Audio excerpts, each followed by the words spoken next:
Yo, what's up? It's your boy Wasp here. Gonna be trying something a little bit new today. Gonna do a deck profile.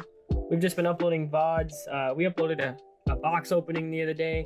Just trying to get different content out here on the channel and see how it goes. So this past weekend I went to my local over at Sci-Fi Factory and tried to give a new deck that I've been building a try.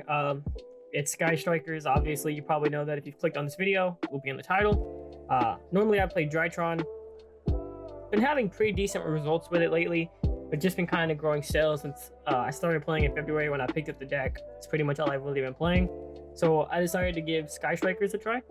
I went 4-1 in Swiss, losing in the final round against a Tri-Brigade player. My boy Mando, he's a pretty cool guy. It was game 3, it was close. I gotta say, I feel like I got a little bit lucky throughout the tournament. I played a couple Eldritch players. I beat a Drytron player who won the dice roll, so that was pretty neat. Aside from that, it was a good time. I'm just looking to keep going and growing and improving with the deck and the deck build itself. Without further, let's get into this. So we're gonna be playing 2 Area 0, pretty much a staple. 2's right. Found that after watching a lot of VODs on the deck. 2 is pretty good, especially when you're running mine, just because it gives you a second out. 3 Widowmaker, obviously the best card in the deck. Steal somebody's monster, swing for game, allows you to link climb into access code. Just a really good card. We're gonna be running double strike cannon. It came up quite a bit. It's a really good card. I may run 3 of these just because of the way the meta shakes out at my locals. Sorry about the light, I keep moving it around.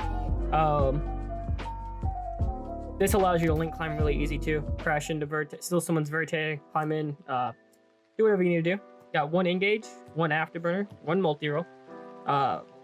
Thinking about running 2 afterburners since I mainly go second, but I mean, it's a really good card, obviously.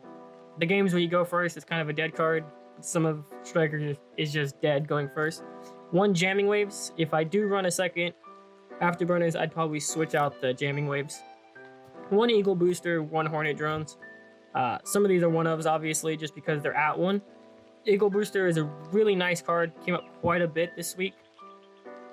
Probably thinking about running 2. It really just kind of depends if I decide to go first or second going forward.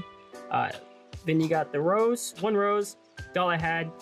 Probably want to add a second one, the 3 Ray. The Rose is really good because obviously you can out Dragoon with it. And just a free summon to swing in for 15 after you crash into something is always nice.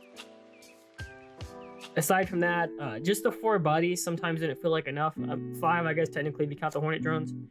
Yeah. Got the 3 Effect Veiler for the hand traps, 3 Ash, 3 Imperm, and 3 Meister. Skullmeister was kind of just a happy accident. My boy Trevor, aka Killer B, he had bells from the case tournament over at Epic. This card though, since I played double Eldritch, this thing right here, this thing is nuts actually against Eldritch. It's also a 1700 body. It's the only hand trap we run with actual damage. So I swung in for game 1 time with it. It hits a lot of stuff. It still hits Drytron, still hits Pranks, still hits Tri-Brigade, and like I said, it hits Eldritch. So it worked out pretty well. Running the 3 Desires, thinking about trying 2 Prosperity instead of 3 Desires.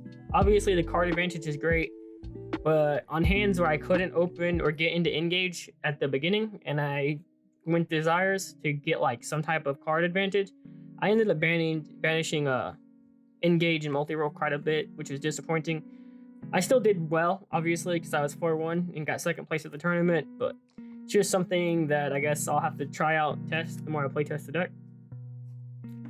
Then we got the one-ofs, Rhoda, Terraforming, playing Foolish Burial package, Foolish Burial Goods with the Medifrost fusion. Obviously, dump cards in the graveyard, draw a card, can't be mad at it. 1 Mystic Mine, 1 Regeki, and 1 Upstart Goblin. Mystic Mine, MVP. Sometimes you can just slap this on, like game 1 versus Drytron. He didn't open the greatest, was able to hand trap him, slap down Mystic Mine. Pass turn, he went Prosperity, dug for 6, couldn't find anything, automatically scooped. I think that gave me a big advantage. That's mainly it for the deck. That's 40. we're going to be doing some switching up on that, seeing how that goes in the future. Then we're going to go to the extra deck. So, it's all out of order here, bud. You got the access code package, Hout, Celine, access code, win games, came in clutch all the time. Stealing tuner early when you don't have the effect value to go into this can really shock people. The Hayate, it only came up twice, once versus Tri Brigade and once in the Drytron game when he had ashed me. Link Climb, steal their cards. It's also a spellcaster, so it allows you to go into Celine, which can be difficult if you don't have access to the effect veiler. The Nagirisu, send Dragoon, like the Link 3, so it also, you can send Dragoon and then go into access code talker with it. It's just a super strong card. And then for the Sky Striker names, we got 1 Kagari, 3 Shizuku, 2 Hayate, 2 more Kagari, because we're dumb. The Kana and the Zeke. Zeke, super good, sending off the Nibiru tokens when they came up. Was able to send off a Dragoon once when I negated it with Rose. It's just a really nice card. The 2500 attack can be pretty good, and also it's a link too, so if you get into some fuckery situations, yeah, it allows you to link out, clear your main monster zone so you can actually play as Sky Strikers. So that's it for the extra deck. For the side deck, we were running 2 Nib, 3 Twister. Oh, hold on. We were running 3 Nib, sorry. Double Kaiju, out Dragoon. Running the Trap Trick package with the Infinite Dimensional Grounds. This stuff, well, I can see why it'd be good going first, especially against matchups like Drytron or Prank Kids. I didn't play Pranks, and against Drytron, I didn't draw it, but I'm sure it's good. Otherwise, I really don't know what to side against yet. It's obviously a good package, but it's just not something I'm familiar with. Maybe put in the Shelderides instead for going first. Then you got the Pranks. This, it's a spot removal. It allows you to send off Imperial Order. Imperial Order crushes this deck. And then you got the double hand traps, more DD Crows, able to banish in the mid-combo versus Drytron, hit Pranks. It's just a good generic banish removal. So that's the 15 cards I ran in the side deck. The main things I would switch up would be this for, like I said, maybe siding in shared rides or moving the Skull Mices to the side deck if I put the bells into the extra into the main, just for a more generic hand traps, because I think I might commit to the hard going second round of Strikers, even though it seems like a lot of people are getting more comfortable with the going first build. I just don't think right now, with how much combo decks are, if you can crush them with hand traps, you can set up a Striker and usually finish the game pretty well. So that's all for the deck. Those are pretty much the changes. There'll probably be more deck profiles coming soon in the future. And then just remember to like and subscribe for more content like this, more awkwardness. It'll get better as we go along.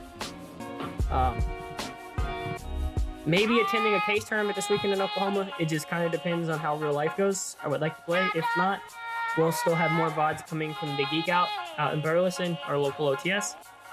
Once again, this is Wasp signing off with a Sky Striker profile for Hive Gaming. Thank you very much.